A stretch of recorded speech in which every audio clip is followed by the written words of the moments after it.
නාද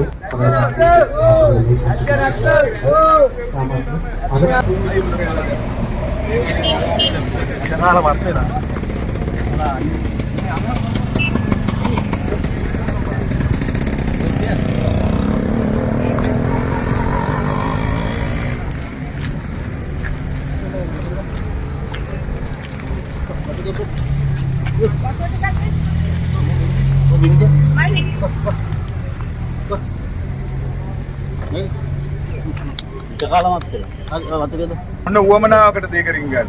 එයාට හිටපු සභාපති වෙලා ඡන්ද 200ක් ගන්න බැරි නම් තමුන්ගේ කොට්ටාසෙන් මොකද්ද සභාපතිකමේ වැඩේ? අපි සාමාන්‍ය මිනිස්සෙක් කියලා අද මෙතෙන්ට ඇවිල්ලා ඉන්නේ ජනතාවගේ කර්මති. ජනතාව අපිට පැහැදිලි ඡන්දයක් දීලා තිනවා. කාගේවත් මේක රැල්ලකට ආපු එකෙක් නෙමෙයි මම. මට අපි උදව් කළා. මට ඡන්දෙ දුන්නේ ජනතාව.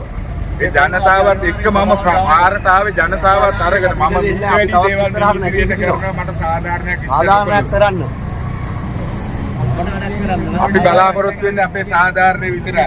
දිලිප් වීරක්කොඩිගේ අපි එල්ලෙන්න තනන්න නැතුව තුත්තිරි ගහේ දෙල්ලිච්ච මිනිස්සු. එතකොට අපිට අපි තමයි පත් කරගන්න එකට අපි ඡන්දේ දෙන්න වෙනම අපිට අදාළ නැහැ කියලා කියනවා. ඕට්ටු සීසී කට යන මේ විදියට. ඕට්ටු නැතිලාම යන මේ විදියට. ඕට්ටු පිපෙන්නේ නැද්ද? ඕට්ටු කවදාවත් පිපෙන්න දෙන්නේ නැහැ මේ නරුමේ ඉන්නකම්. ඕට්ටු කවදා පිපෙන්නේ නැහැ. ඇත්ත කතාව මේක. අපි පොඩ්ඩක් පස්සේ ගියේ නැහැ. අපිට ගමේ කය අපි කියන්නේ අපේ ගමේ එක්සත් ජාතික පක්ෂයෙන් UMP මේ JP එකෙන් හැම එකෙන්ම ඡන්දෙ දුන්නා අපේ පුද්ගලයාට. මම ඒක ඔප්පු කරන්න කියන මම නැහැත්තු. මම ඒක හොඳ ආකාරවම දන්නවා. පුද්ගල මට්ටමින් ඡන්දෙ දුන්නේ මොකද? අපිට ඕන කරා මේ මිනිස්සු ගමට ගන්න. කාටවත් වෙලා ඒගොල්ලන්ට ඕන බලතල. බලතල නෙවෙයි ඕනේ ගමට වැඩක් කරනවා නම් ගමේ වැඩේ කරන්න නම් ගමේ මිනිස්සුන්ගේ ඡන්දය අරන් තියෙන්න ඕනේ. ගමේ මිනිස්සුන්ගේ ඡන්දේ නැතුව කොහොමද බලෙන් සභාවටපත් වෙන්නේ? කොරණ මෙවර ප්‍රාදේශ සභාවට ඉදිරිපත් වුණු මම ප්‍රතිශතයක් ඇතුව ප්‍රාදේශ සභාවේ ලයිස්තුවේ ඉන්නවා. ප්‍රාදේශ සභාවට മന്ത്രി ධූරයක් හිමි වෙනවා මට.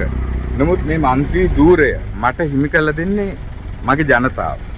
මට ඡන්දේ පක්ෂ පාට ભેදයකින් තොරව මට දීපු මේ ජනතාව. නමුත් මේ ජනතාවට අසාධාරණයක් කරනකොට පක්ෂේ ඉන්න ඉහළ පෙළේ අය මොකක්ද අපි වෙනුවෙන් ගත්ත සාධාරණ තීරණේ? මම හැමෝටම ගිහිල්ලා කිව්වා මට මේක සාධාරණයක් කරන්න. කිසි කෙනෙක් අද වෙනතුරු මං ගැන කන් දුන්නේ නැහැ. එදා ගැසට් එක ගහලා එළියට ආපු වෙලාව තමයි මම දැනගත්තේ ගමේ ජනතාවට අසාධාරණයක් වුණායි කියලා. මේක මට ඇති മന്ത്രി ධූරයක් නෙමෙයි. മന്ത്രി ධූරය කියන්නේ ඔටුන්නක් නෙමෙයි. මේ ඔටුන්න දාගන්න හිතාගෙන ඉන්නේ උන් ඉන්නවා. උන්ගේ හිතේ මේ ජනතාව කරපිටින් ගිහිල්ලා උන්ට ඔටුන්න